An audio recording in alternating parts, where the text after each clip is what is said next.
कावळा आणि साप. एका जंगलात वडाचे मोठे झाड होते. त्या झाडावर एक कावळ्याचे जोडपे घरट्यात राहत होते. त्याच झाडाखाली बिळात एक साप राहत होता.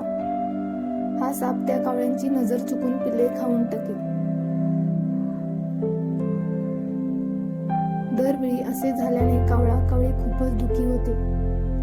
त्या सापाचा बंदोबस्त कसा करायचा या विचारात ते जोडपे नेहमी असे. जवळच एक कोल्हा राहत होता. त्या कोल्ह्याकडे जाऊन सापाचा बंदोबस्त करता येतो का ते विचारण्यासाठी कावळ्याने त्याची भेट घेतली.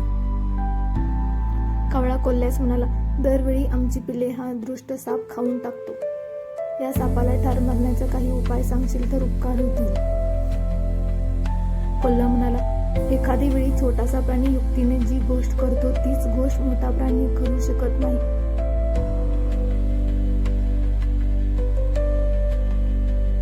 कोल्ह्याने विचार बराच केला. तेवढ्यात त्याला एक कल्पना सुचली.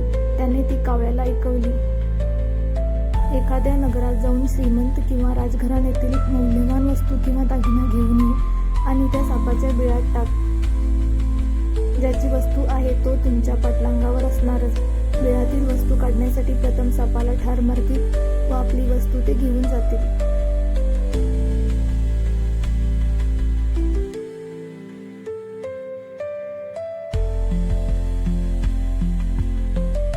कावळ्याला हा उपाय एकदम पटला. कावळा लगेच जवळच्या राजधानीत गेला. तेथील एक सरोवराजवळ काही राजस्त्रिया स्नान करीत होते.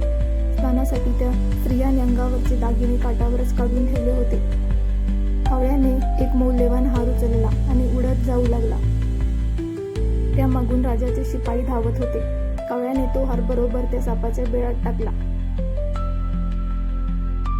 ते बघून शिपाई बीळ उकरू लागले. तेव्हा तो साप बाहेर आला.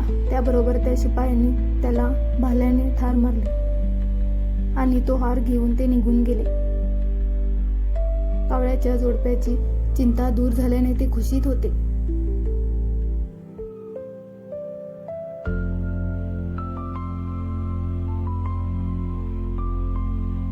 धन्यवाद.